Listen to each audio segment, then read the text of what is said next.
আগুন লাগাইয়া দিল কনে, আগুন লাগাইয়া দিল কনে আমার মন মোহনে, আগুন লাগাইয়া দিল কনে, নিভে না দারুণ আগুন জ্বলে দিল জানে, আগুন লাগাইয়া দিল কনে। এর আগের বারও ইনভাইটেশন পেয়েছিলাম, আমার আশা হয়নি। সো এবার রীতিমতো সবাই আমার সাথে একটু জোর করেছে, না যাক আসতে হবে। সো এই জন্য আসলাম। আর এসে দেখলাম যে আমার যারা সহকর্মী অনেকের সাথে দেখা সাক্ষাৎ হলো।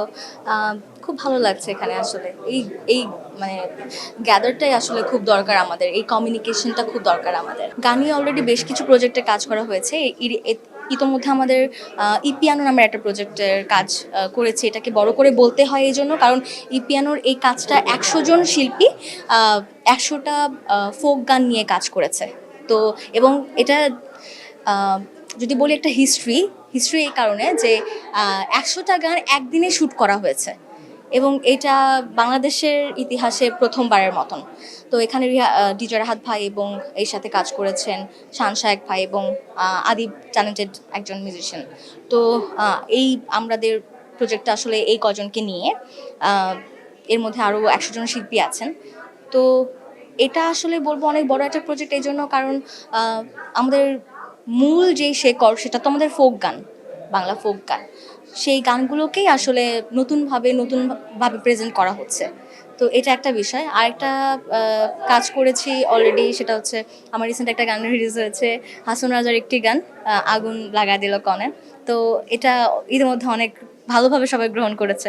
তো আমি তো আমার ক্যারিয়ার শুরু করেছি মৌলিক গান দিয়ে, কিন্তু এখন এসে ভাবছি যে যদি পুরোনো গানগুলো একটু নতুনভাবে সবার কাছে পৌঁছে দিতে পারি, আমার মনে হয় এটাও একটা অন্যরকম ভালো লাগা ব্যাপার হবে। আমার কাছে ফিউশনটা ভালো লাগে। আগের গান এবং পরবর্তী মিউজিকের যেই চেঞ্জটা এসেছে, সেই চেঞ্জটা মানে আমরা যদি আগের গানের টিউন এবং এই জেনারেশনের মিউজিক সিস্টেমটাকে একসাথে কাজ করতে পারি, তাহলে আমার মনে হয় যে এটা একটা ফিউশন, এবং ফিউশনটাই দর্শক ভালোভাবে গ্রহণ করছে। আসলে গান ব্যাপারটা এরকম যে কখন কিভাবে কার ভালো লেগে যাবে এটা তো আসলে বলা যায় না। আসলে এখন তো মানুষের রুচিগত দিক বা ধরেন যে গানের যে একটা ফ্লেভার সেটা কিন্তু প্রতিনিয়ত চেঞ্জ হচ্ছে। তো কোন গানটাকে দর্শক কীভাবে গ্রহণ করছে, এখন যদি বলি যে আগে এখন একটা ফোকের একটা ধারা চলছে, যে সবাই ফোক ফিউশন করছে, ফোকের একটা ধারা চলছে।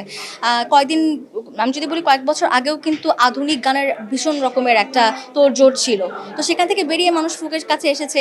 এখন আবার ফোক, আবার সিনেমার কিছু গান অলরেডি চলে আসছে মানুষের মুখে মুখে। তো আমার কাছে মনে হয় যে এই যে ধারা, এই নদীর মতনই চেঞ্জ হওয়ার গানের ব্যাপারটা। সো আমার কাছে মনে হয় যে মানুষ এই ফেলে দেবে, এই গ্রহণ করবে, এই ফেলে দেওয়া গ্রহণ করার মধ্যে দিয়ে আসলে ভালো ভালো কিছু গান আমরা পেতে পারি। That's it.